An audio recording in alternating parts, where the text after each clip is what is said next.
Bonjour à tous et toutes, bienvenue dans cette première leçon qui s'adresse aux grands débutants.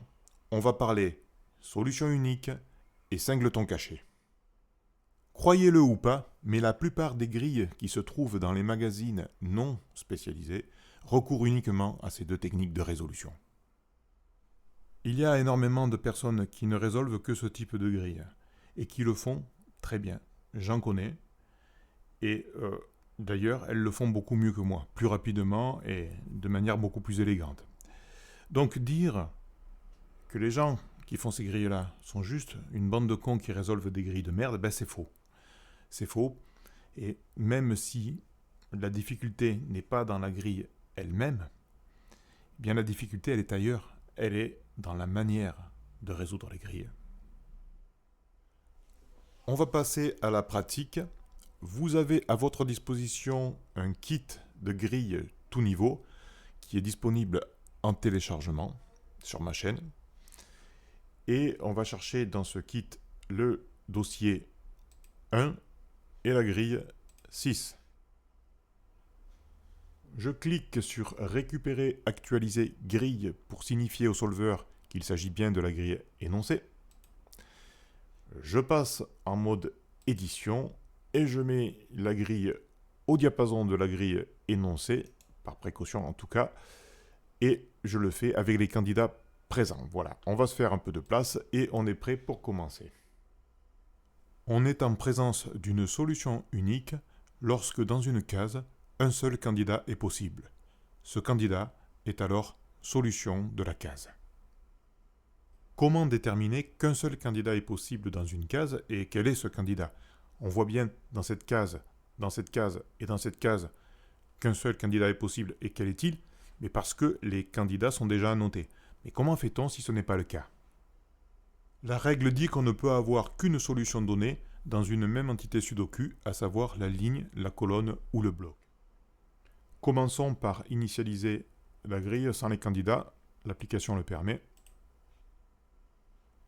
On va étudier cette case ici, ligne 4, colonne 3, et pour ce faire, on va considérer les entités correspondantes, c'est-à-dire la ligne 4, la colonne 3 et le bloc 4. Dans les entités que je viens de citer, chaque solution doit être représentée une fois, ni plus ni moins. On va donc le vérifier pour tous les candidats de 1 à 9 pour cette case-là. Est-ce que 1 peut être solution de cette case? Non, car il est représenté déjà dans la ligne, mais aussi dans le bloc. Est-ce que 2 peut être solution? Non, car déjà représenté dans la ligne et aussi dans le bloc. 3 peut-il être solution? Je ne vois pas de 3 dans la ligne, je n'en vois pas non plus dans la colonne, et je n'en vois pas non plus dans le bloc. Le 3 est une possibilité. Est-ce que le 4 peut être solution? Non, car il est déjà présent dans la ligne. Est-ce que le 5 peut être solution? Non. Déjà dans la colonne, déjà dans la ligne, déjà dans le bloc. C'est impossible. Le 6, non, il est présent dans le bloc. Le 7, présent dans la ligne, dans le bloc, c'est impossible. Le 8 est présent dans la ligne, c'est pas possible. Et enfin le 9, c'est pas possible non plus parce qu'il est présent dans cette colonne. Conclusion, le 3 étant le seul candidat possible de cette case, il est solution de la case. Le singleton caché ressemble beaucoup à la solution unique, à la différence près qu'il y a plusieurs candidats dans la case et qu'on ne sait pas au tout premier coup d'œil quel est celui de ces candidats qui sera solution. On va garder la même grille mais à un stade légèrement plus avancé et vous allez observer la case ligne 1 colonne 3. Vous allez l'observer au sein de la ligne. Mettez la vidéo en pause et essayez de voir si quelque chose ne vous saute pas aux yeux. Est-ce que vous l'avez?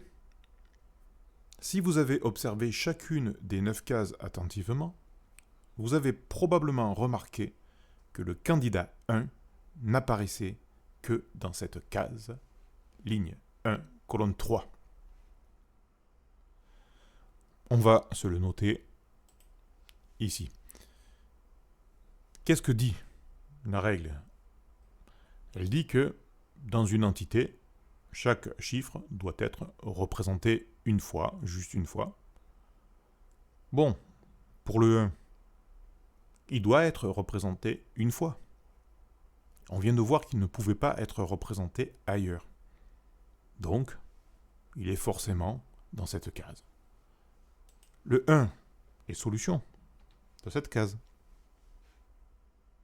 Notez que dans notre raisonnement, on a considéré la ligne, mais dans notre cas, on aurait pu considérer également la colonne et aussi le bloc. Revenons en arrière.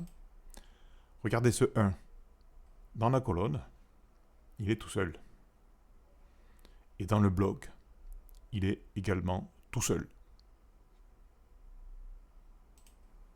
On confirme, le 1 est bien solution. Prenons un deuxième et dernier exemple et considérons la case ici, ligne 3, colonne 9. Nous observons quoi? Que le 4 ici est bel et bien possible que dans cette case au sein de la ligne 3. Et la conclusion, c'est qu'il est solution de cette case. Notez que dans ce cas bien précis, si je reviens en arrière, le raisonnement s'applique en ligne, mais ici, il ne s'applique pas ni en colonne, ni en bloc. Mais le fait qu'il s'applique en ligne suffit à nous donner la solution. 4 est solution de cette case. Maintenant, une petite astuce pour détecter ces singletons cachés d'un seul coup d'œil. Imaginons en plus qu'on n'ait pas les candidats. Eh bien, comment va-t-on procéder? Pour démontrer que 1 est bien solution de la case ligne 1, colonne 3, on pourrait démontrer par exemple que dans ce bloc, numéro 1, cette solution est impossible dans toutes les autres cases. Donc on a déjà le 4, le 8 et le 5, mais ici, ici, ici, ici et ici, si on prouve que 1 est impossible, alors c'est qu'il est forcément solution de la case ligne 1, colonne 3. Il est déjà évident que le 1 ne peut pas se trouver dans les 3 cases qui ont déjà leur solution ici 4, 8 et 5, mais on va s'occuper des cases restantes. Regardons cette ligne 2, on voit que 1 est déjà solution quelque part dans la ligne. Ce qui signifie que partout ailleurs dans la ligne, le 1 ne peut pas être solution. Et en particulier dans cette case ici. Regardons la ligne 3. 1 est déjà solution dans cette case. Ce qui signifie que dans le reste de la ligne, ça ne sera pas possible, et en particulier dans ces 2 cases. On vient d'éliminer déjà 3 cases où le 1 n'est pas possible. Regardons dans la colonne 2, on a 1 qui est solution ici. Ce qui signifie que dans le reste de la colonne, ce 1 ne sera pas possible. Donc ici, ici, pas de 1 possible comme solution. Regardons la colonne 1. On voit effectivement qu'on a aussi une solution 1 dans cette colonne, et que par conséquent, dans le reste de la colonne, et en particulier dans cette case ici et dans cette case ici, le 1 n'est pas possible. La conclusion, c'est qu'il ne reste plus qu'une case dans ce bloc où on peut placer un 1. Et c'est cette case ici, ligne 1, colonne 3. Le 1 est solution de la case. On a vu tout à l'heure que 4 était solution de la case ligne 3, colonne 9. Mais comment arriver à ce résultat plus rapidement?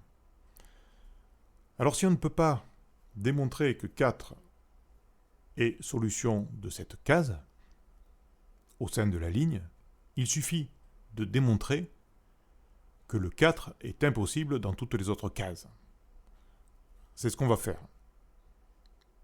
Déjà, pour les cases qui ont déjà leur solution, c'est vite réglé.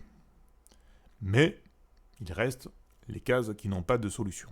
Donc on va prouver respectivement que la case ligne 3 colonne 1, ligne 3 colonne 2 et ligne 3 colonne 8 ne sont pas possibles avec un 4.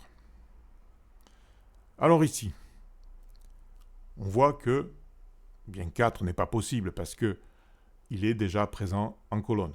On élimine cette possibilité. Pour cette case ici, c'est la même chose. En colonne, on a un 4 qui invalide cette possibilité.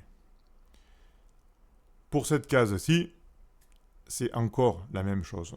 On a un 4 en colonne qui invalide cette possibilité.